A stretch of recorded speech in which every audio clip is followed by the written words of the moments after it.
I spent the past 2 months as a co-op student at the Oshawa Museum, serving as both a visitor associate and a social media assistant. I've written blogs, transcribed old newspapers, recorded TikToks, and produced my own promotional material for the museum. I'd like to show you what I've been working on, what I've seen, what I've done, and what comes next for both me and the museum.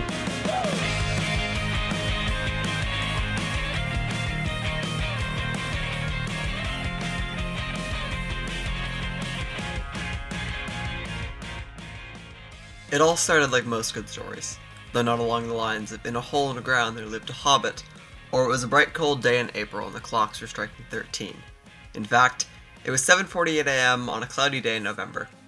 Mornings at the Oshawa Museum were definitely good mornings, also far better than waking up for an English class. Days at the Oshawa Museum definitely didn't pass slow. One minute, it's a sunny day and Lake Ontario is in its bluest of blue shades. The next, it looks like a blizzard's blown in and everything's blanketed in a palette of grey and white. I was always busy at the museum. Sometimes I'd be in the depths of the Henry House, helping sort through old neighborhood planning, or filming my next video project. Sometimes I'd be running down the Oshawa beach searching for the perfect shot of the pier at sunrise. In my time at the museum, I worked on a couple different video projects. Holiday Redux, a festive wintertime museum check-in video, which depicted the decorating processes at the Guy, Henry, and Robinson houses.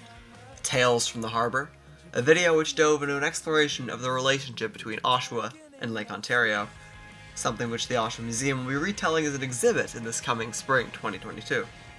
I also planned out, briefly filmed, then unfortunately had to cancel another, Continuum. Continuum would have been a short film telling the story of someone stuck in a time loop at the museum, but it was shelved as the plan I had for it had become too complex. As well as the fact that in January of 2022, another lockdown happened, and it closed both the schools and the museum, which, as you can guess, caused plenty of setbacks for both my schoolwork and museum work. Having to discontinue Continuum definitely taught me a lesson, and that was not to fly too close to the sun. I'd set too high of expectations for the project.